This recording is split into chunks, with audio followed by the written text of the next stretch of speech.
ಧೂಮಪಾನಿಯರೇ ಇನ್ನು ಮುಂದೆ ಎಚ್ಚರ. ಸಾರ್ವಜನಿಕ ಸ್ಥಳಗಳಲ್ಲಿ ಧೂಮಪಾನ ಮಾಡಿದರೆ ದಂಡ ಹಾಗೂ ಶಿಕ್ಷೆ ಕಟ್ಟಿಟ್ಟ ಬುತ್ತಿ. ಸಾರ್ವಜನಿಕವಾಗಿ ಧೂಮಪಾನ ಮಾಡುವುದು ಹಾಗೂ ತಂಬಾಕು ಮತ್ತು ಗುಟ್ಕಾ ತಿಂದು ಉಗಿಯುವವರಿಗೆ 1,000 ರೂಪಾಯಿವರೆಗೆ ದಂಡ ವಿಧಿಸುವ ಮಹತ್ವದ ಕಾನೂನನ್ನು ವಿಶ್ವ ತಂಬಾಕು ರಹಿತ ದಿನದಂದೇ ರಾಜ್ಯ ಸರ್ಕಾರ ಜಾರಿಗೆ ತಂದಿದೆ. ಪ್ರತಿ ವರ್ಷ ಮೇ 31ರಂದು ವಿಶ್ವ ಆರೋಗ್ಯ ಸಂಸ್ಥೆಯು ವಿಶ್ವ ತಂಬಾಕು ರಹಿತ ದಿನಾಚರಣೆಯನ್ನು ಆಚರಿಸುತ್ತಿದೆ.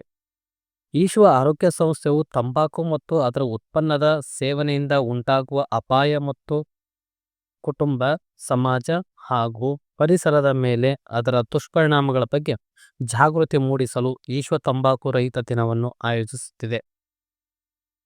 ಕರ್ನಾಟಕ ರಾಜ್ಯಕ್ಕೆ ಅನ್ವಯಿಸುವಂತೆ ಸಿಗರೇಟ್ ಮತ್ತು ಇತರ ತಂಬಾಕು ಉತ್ಪನ್ನಗಳ ಅಧಿನಿಯಮ 2024ಕ್ಕೆ ರಾಷ್ಟ್ರಪತಿಯವರು ಸಹಿ ಹಾಕಿದರು.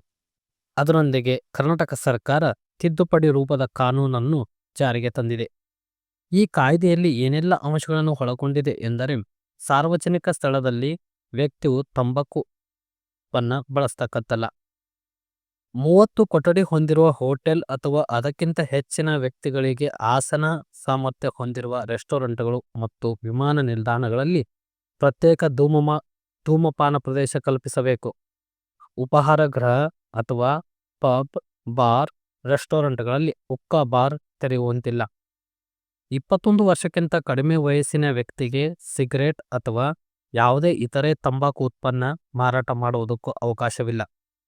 ಈ ಮೇಲಿನ ಎಲ್ಲಾ ಸೂಚನೆಗಳನ್ನು ಪಾಲಿಸದೇ ಇದ್ದಲ್ಲಿ 1,000 ರೂಪಾಯಿವರೆಗೆ ದಂಡ ವಿಧಿಸಬಹುದು ಹಾಗೂ ಹುಕ್ಕಾ ಬಾರ್ ವಿರುದ್ಧ ಕನಿಷ್ಠ 50,000ದಿಂದ 1,00,000 ರೂಪಾಯಿ ದಂಡ ಹಾಗೂ 3 ವರ್ಷ ಜೈಲು ಶಿಕ್ಷೆ ವಿಧಿಸಲು ಈ ಕಾಯ್ದೆಯಲ್ಲಿ ಅವಕಾಶ ಕಲ್ಪಿಸಲಾಗಿದೆ.